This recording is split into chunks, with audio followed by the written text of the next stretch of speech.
people thought I was a monster. I was born addicted to heroin. When I was only 3, that I was sexually assaulted. I'm being bullied for my autism at school. I was being bullied for it. They would say I'm ugly, I'm stupid, I'm a nerd, I'm a dork. I wrote a goodbye note when I was 7 years old. The first time the suicide idea popped into my head was in middle school. Being isolated definitely led to a lot of depression, and it just made me very anxious to be different. I heard the whispers behind me. It was hard to walk down the hallways alone. I did it all day, every day. I think a lot of trans students especially suffer from so much mental health because it's not always an open place in schools to be who you are. It adds another layer of difficulty if you're kind of going through something that not a lot of people understand. I'm TJ Esser, and as a transgender person, I've experienced anxiety because society has tried to make me someone I'm not. I'm Reina Saldana, and I've experienced depression, bipolar disorder, and post-traumatic stress disorder. My name is Alex Hartwell-Pendo, and I dealt with bullying. My name's Barrett Petker. I live with depression, anxiety, and obsessive-compulsive disorder. We're here To tell you That you're not Not alone.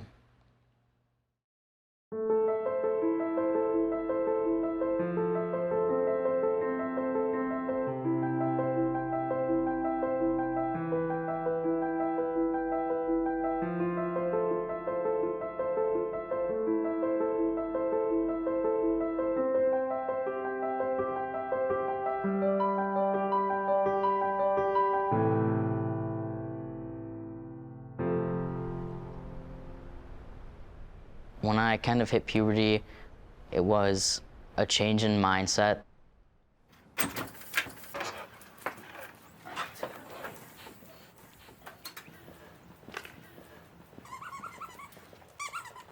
When it was time to dress up and, you know, kind of appear as very feminine, it just kind of hit me hard and caused a lot of fights with my mom. Most people feel uncomfortable during puberty, but not to the extent that I did.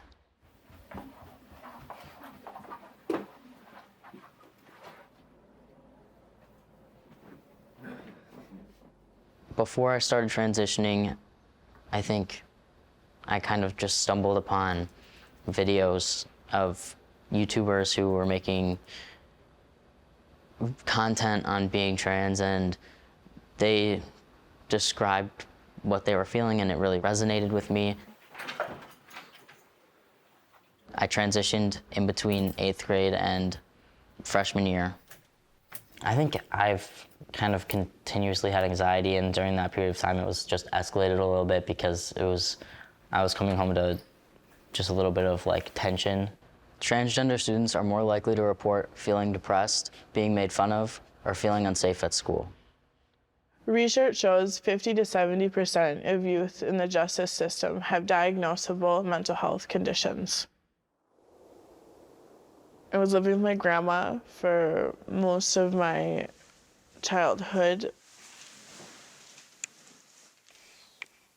My mom kind of was there, but not really. She struggled with a lot of substance abuse and depression herself. Eventually, I had gone to the park when we were playing, and I had asked a random family if they were my family. And my grandma, that hurt my grandma a lot. So she decided that she wanted me to have a family, and so she put me up for adoption. When I was 7, I was admitted to a mental hospital. I lived in, 32 different placements until 18. I never got to do sleepovers. I never made friends. I never got to go on outings. I never got to jump on a trampoline. And I had these outbursts and I hurt people. And I didn't mean to hurt people. And so it hurt that people were scared of me.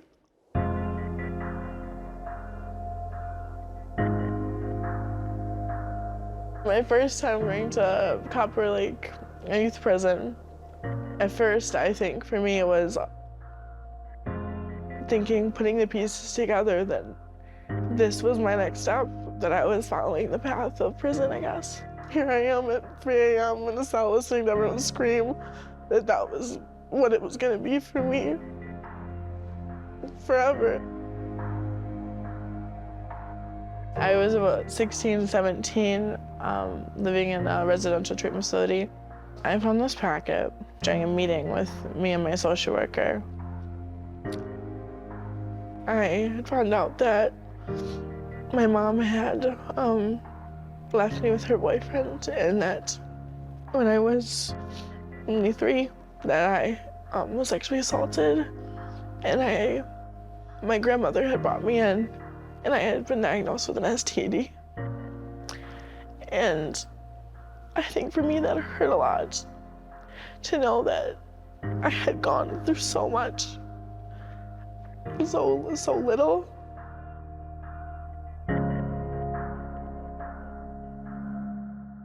$1,772 children under the age of 18 died by suicide in our country. 38 of them were from Wisconsin. The youth suicide rate hasn't been this high in decades. This is the note I wrote. Dear Mom, I love you so much. I'm sorry for not being a good son. I don't want to be sad anymore. See you in heaven. Love you. When I thought of suicidal ideations, I was super scared. I didn't get very far because the first thing I did was I told my mom, and she was always there for me. And I remember nights where I would lay in bed and she would actually lay on top of me so I couldn't get up and do anything to myself. I struggle with my place here, and yeah, when I have had attempts, and I did leave a note once, and I was put in the hospital, and I had my IVs and everything, and I remember looking at the nurse and I asked her, I said, am I gonna die? And she just looked at me and she just kind of held my hand. I had lots of difficulties going on in my life. I was homeless for about 3 years of my life, and it was sad. Can you talk about your 7th birthday party? My mom worked really hard to actually plan that birthday party, and it was just devastating because nobody ended up coming. And at that time, I was embarrassed, and I didn't want my mom to have a loser son. So it was at that point that I was done. I decided to write a suicide note. So when my mom found the note, she was devastated. Can you share the story that your mom told you about how she had struggled and overcame some of her own struggles? She was 25 weeks pregnant with me, actually, and she was embarrassed to become a teen parent. And one day she was being bullied so bad that she decided to commit suicide. She turned that negative into a positive thing. She's truly a strong-willed person. I was 1 in 4 high school students in Wisconsin who said they were bullied at school in 2017, a rising statistic.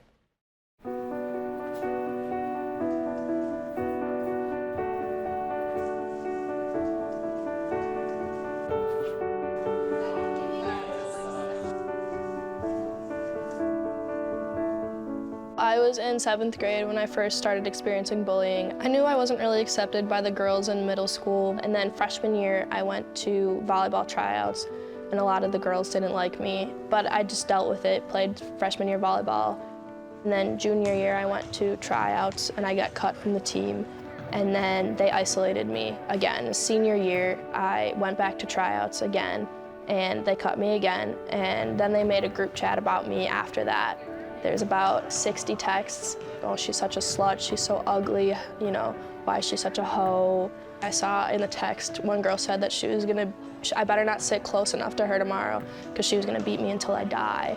One time I went up to one of the girls and I quoted her text, something about, oh, I'm such a slut, really, right? I'm such a slut. And she was like, no, why would you ever say that? And I was like, oh, that's what you said last night. And she said, no, I didn't say that.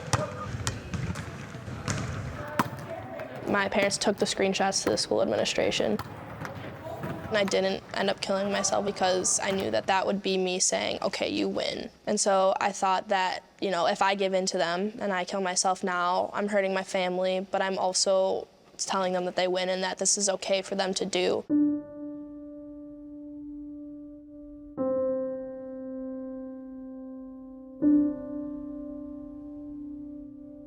Throughout my time, I've met different people that have been kind of like my rock when I felt really low about myself or where I'm at in my life.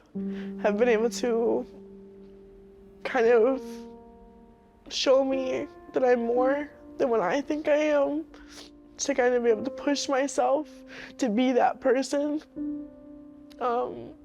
Sometimes even other kids that I live with. And so I hope that we take different approaches towards kids that struggle with mental illness and depression and take a better look at what they're going through. I think it's really important for parents to be open and to talk to their kids a lot about the mental health. And I know it's a very uncomfortable topic, and a lot of people aren't okay with, using the words suicide and anxiety and depression.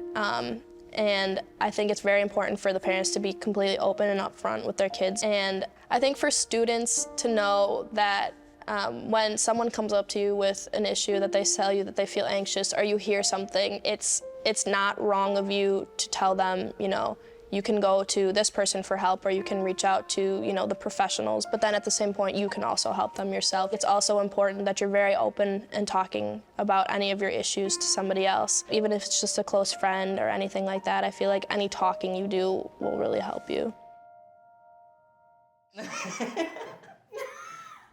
Watch your fingers. Yeah, that'd be good footage. Yeah.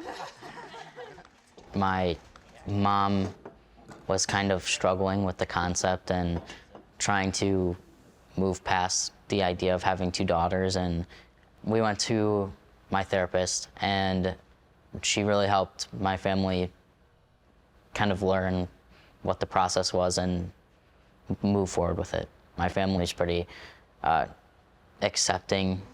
That's good. Come on, use those muscles. I don't want to go too fast because then I get thin. The metaphor of the blue crayon wrapped in red paper was from a book that my mom had gotten me to help me explain to people who probably weren't getting it about my situation, and it was an easy way to explain to people what I've gone through. How did the therapist help you? She said that don't listen to anybody that is bullying me because I'm smart and I'm beautiful in my own way. It took some work for me to really believe those words because I was being told that I'm ugly and stupid every single day. I got my confidence from my parents because they're always so supportive of me. How are you? How are you? Regen is a group that works to decrease the stigma around mental health in the Milwaukee area. And I decided to start one at my school. This year we're really trying to focus on raising mental health awareness in the school and get the discussion rolling between staff, students, and especially parents at home. I thought that, if you make this group that it's okay to have the mental health issues and struggles that you have. It's okay to be different, and so it allows you to speak out. And so I know a lot of people had come up to me and said things such as, I'm really struggling. I know you've gotten through this. How have you helped me? And so in high school, I just wanted to put a blanket statement out there and let people know that, they're not alone in any of their struggles. And so I posted a picture of a semicolon and said, my story isn't over. And so this is what I wrote. I said, this is not a pity post. I want to help others to know that they're not alone. It's so unfair that one human can make another human so sad and miserable. It's so hard to walk down the halls alone. God, trust me, I know. I do it every day, all day. It's lonely, it's embarrassing, it's sad and unfair. It's a situation for anyone to go through. I don't get why people make others feel. When I first started going to high school, I knew that I was gonna have to kind of talk with my counselor, which I did, and she was very helpful. We discussed the locker rooms and the bathrooms, and I ended up using the nurse's bathroom for my bathroom, and then we decided on using the men's varsity locker room for me because everybody else was using the the regular like JV locker rooms. I'm friends with a lot of the guys that were in my class and that are in my grade. I don't think that they really thought anything of it. I think they kind of knew like that it was fine. Otherwise, I think it got better throughout the semester, and you know, I would start conversations up the stairs or whatever, and it just became a normal thing.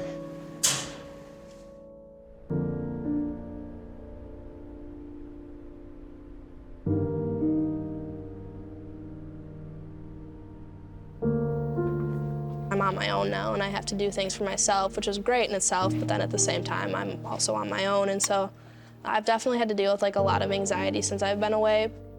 My mental health challenges definitely have gotten better since I've been away at college. Medication is one of the best things that I've actually started for my anxiety and depression. I think that it doesn't change who I am. It helps me control my anxiety to a normal level.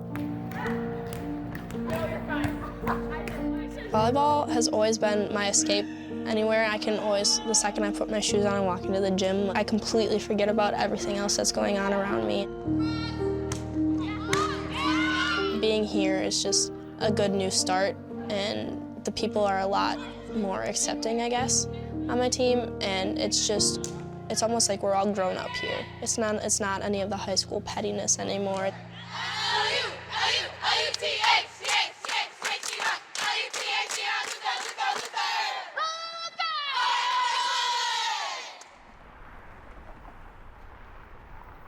If you're feeling down, a hobby could really help you, make you cheer up or bring you out of the darkness.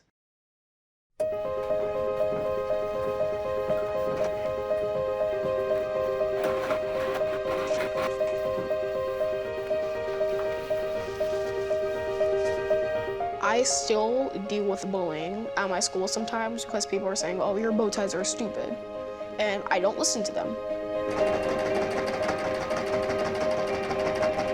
My mom actually taught me how to sew when I was 5 years old, but by the time I turned 9, it was like an outlet for me. Like, sewing was actually making me happy. And I decided that if this is making me happy, I can make other people around me happy as well. And that's what kind of sparked the idea for Build-A-Bow.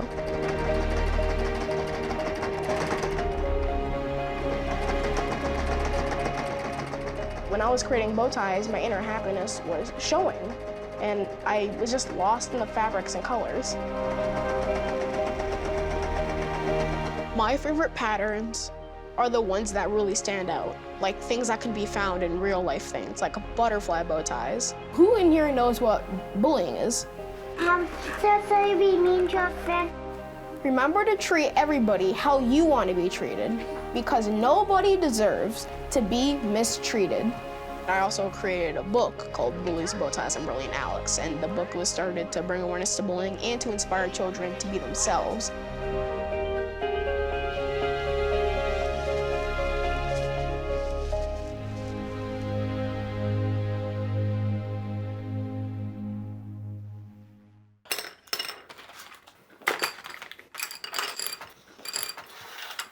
I started drawing when I was really young, actually, really young. When I'm drawing, I consider it like a blackout from everything else I'm going through at the time. It's just is like my moment to like just like forget about all the stuff that like is stressing me out or giving me anxiety.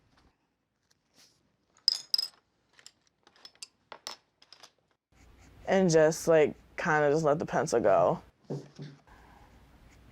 Feeling emotion on paper is pretty cool.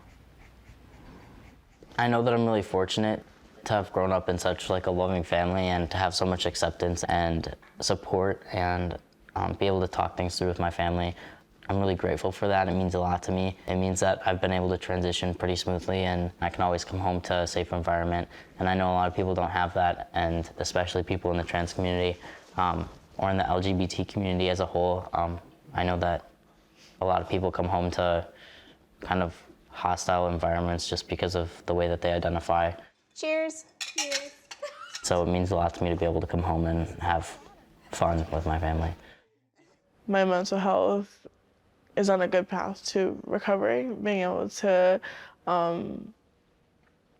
confront those things I've been through. So today I think I'm working on being able to be an adult, like rehabilitate and have a job and be successful, those things that I never had a chance to do in the system or growing up. What I hope to do is continue sharing my story and keep being able to see the changes happening.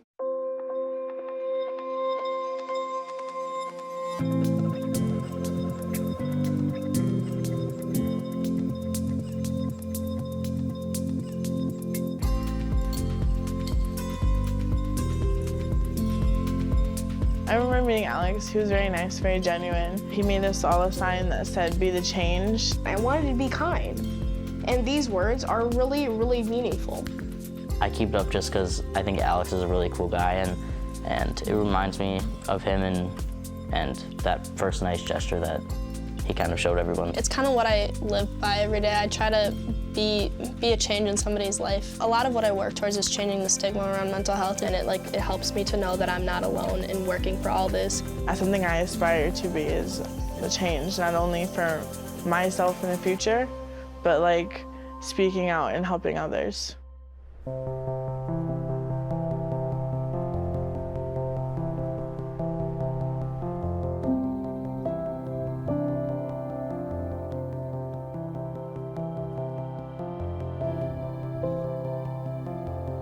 Hi.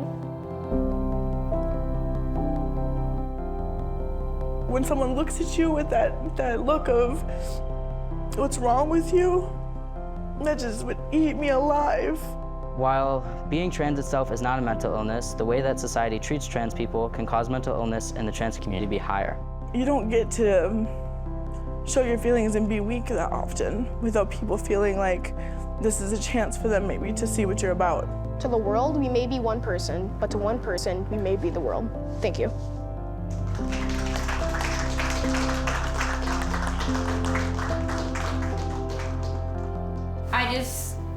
I'm like amazed of the courage that you guys have to like be where you are.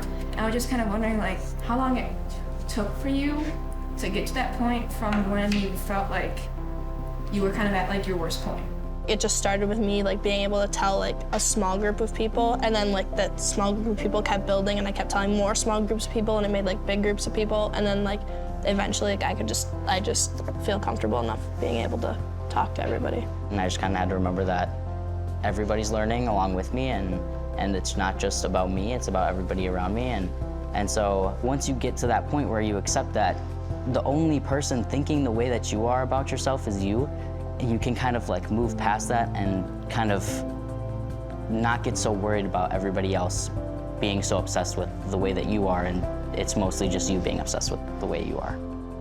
Like when you hear other people's stories, and like you're not the only person going through it, it makes you feel different because like the same things you were going through, I was going through the same things, and I still am. Like I have a hard time dealing with going to school every day because like I get called ugly like every day, or it's like the popular kids in your face are saying you're gay or you're ugly, and it's not true, but you don't know how not to believe it or how not to think it's true. I just think it's really important that like you being able to hear that you're not alone, like whether or not like, you know, you when you're talking to a group of people, you don't really know like who's taking it in and who like what hits home for certain people, but like I think it's like really like awesome that you like are able to like relate to what we're saying.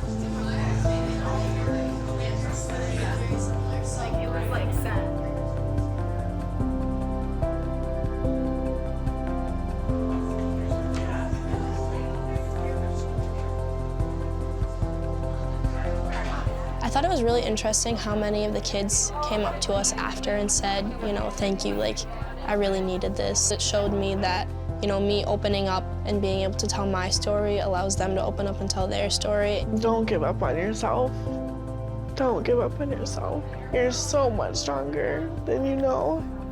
There's always the future that you can make better or look forward to. Just don't let what you're going through with the people around you completely knock you down.